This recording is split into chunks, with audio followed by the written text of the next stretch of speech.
ആശാ വർക്കർമാർ തെറ്റിദ്ധരിപ്പിച്ചും പറഞ്ഞു പറ്റിച്ചും സെക്രട്ടേറിയറ്റ് പഠിക്കൽ സമരം തുടങ്ങിയിട്ട് 17 ദിവസത്തോളമായി.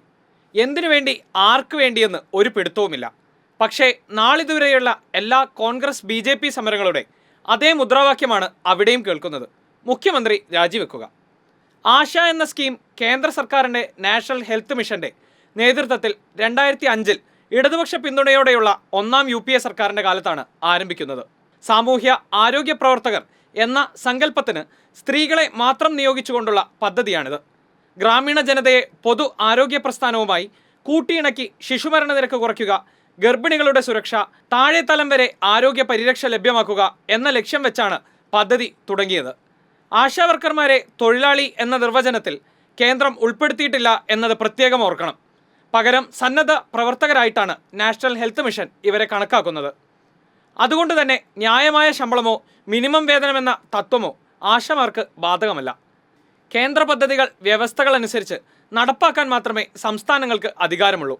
സംസ്ഥാന സർക്കാർ നിയമാനുസൃതം നിയമിക്കുന്നവർക്ക് മാത്രമേ ശമ്പളവും മറ്റ് ആനുകൂല്യങ്ങളും നൽകാൻ അതത് സംസ്ഥാനങ്ങൾക്ക് കഴിയൂ. PSC, എംപ്ലോയ്മെൻറ്റ് എക്സ്ചേഞ്ച് വഴിയുള്ള നിയമനങ്ങളിൽ മാത്രമേ നിയമാനുസൃത വേതനം നൽകാൻ സംസ്ഥാനത്തിന് സാധിക്കൂ. 2005-ലാണ് പദ്ധതി തുടങ്ങിയത് എന്ന് പറഞ്ഞുവല്ലോ. എന്നാൽ അന്ന് കേരളത്തിൽ അധികാരത്തിലുണ്ടായിരുന്ന UDF സർക്കാർ ആ സ്കീം ഇവിടെ നടപ്പാക്കിയില്ല. ശേഷം 2006-ൽ LDF അധികാരത്തിൽ വന്നതിന് ശേഷമാണ് പദ്ധതിക്ക് കേരളത്തിൽ ജീവൻ വെച്ചത്. അന്ന് PK ശ്രീമതി ടീച്ചറായിരുന്നു കേരളത്തിലെ ആരോഗ്യമന്ത്രി. 2007-ൽ ആദ്യഘട്ടമെന്ന നിലയിൽ 25,000 ആശാവർക്കർമാരെ ആരോഗ്യവകുപ്പിൻ്റെ നിർദ്ദേശപ്രകാരം പഞ്ചായത്തുകൾ തെരഞ്ഞെടുത്തു.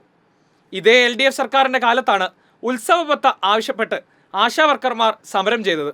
സമരത്തിൻ്റെ ഫലമായി ഓണത്തിന് 500 രൂപ വീതം ഉത്സവബത്ത നൽകി.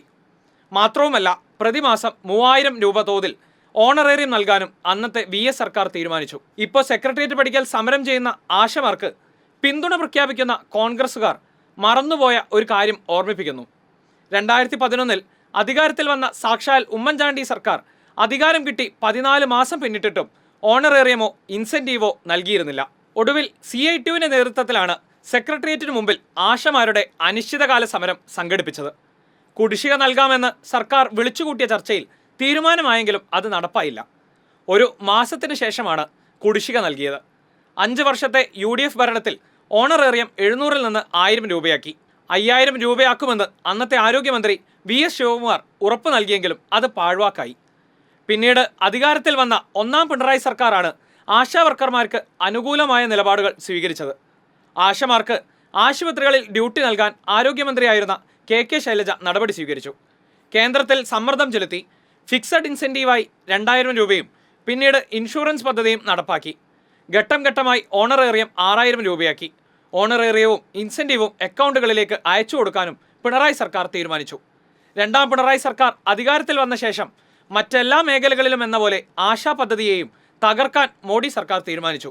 ഇതിൻ്റെ ഭാഗമായി നാഷണൽ ഹെൽത്ത് മിഷൻ ഫണ്ടിലേക്ക് കേന്ദ്രം നൽകേണ്ട 468 കോടി രൂപ വെട്ടി. സാമ്പത്തിക പ്രതിസന്ധി കാരണം ഇൻസെൻറ്റീവ് കൃത്യസമയത്ത് നൽകാൻ കഴിഞ്ഞില്ല. ഒടുവിൽ സംസ്ഥാന ഫണ്ടിൽ നിന്ന് 1 വർഷത്തെ ഇൻസെൻറ്റീവ് നൽകി അവരെ ചേർത്തു പിടിക്കുകയാണ് LDF സർക്കാർ ചെയ്തത്.